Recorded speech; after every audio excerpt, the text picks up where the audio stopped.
দেখো রাত 9:30 বাজে, আমাদের পাশের বাড়ির কাকিদের বাড়িতে এই সাপটি ছিল। এই সাপটির নাম খয়াগক্ষ, মানে সবাই বলে খয়াগক্ষ। তো এখন কি সঠিক নাম সেটা আমি জানি না, তবে খয়াগক্ষ বলছে, খয়াগক্ষ সাপটাই আমিও বললাম। তো দেখো এই সাপটা এখন ছিল এখানটায়, আমরা সবাই এসে তো ভয় পেয়ে গেছি, কেউ তো ধরতে পারছিল না। লাস্টে এই দাদাকে ফোন করা হলো, এই দাদাকে ফোন করে ডেকে নিয়ে আসা হলো।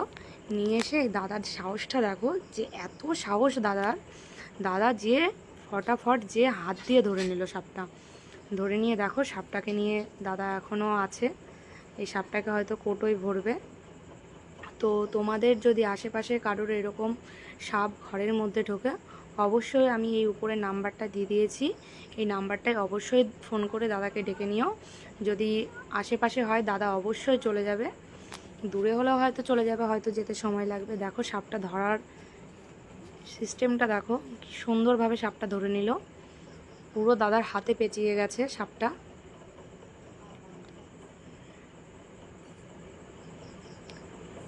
দেখো দাদার নাম হচ্ছে গোপাল। তো দাদার বাড়ি আশ্রম পাড়ায়, এটুকুই জানি। তো আমি এটুকুই বললাম, যদি আমি কোনো কিছু ভুল বলে থাকি অবশ্যই তোমরা কমেন্ট করে জানিও, কারণ সাপটার নাম আমি সঠিক জানি না, সবাই এই নামটাই বলছে তাই আমি এই নামটাই বললাম।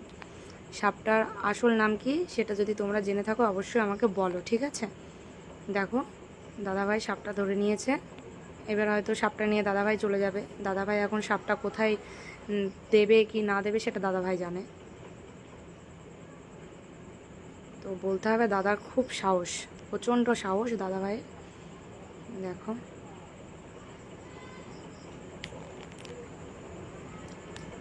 তো টাটা, রাত্রে এই পর্যন্তই আমার ভিডিও। গুড নাইট সবাইকে।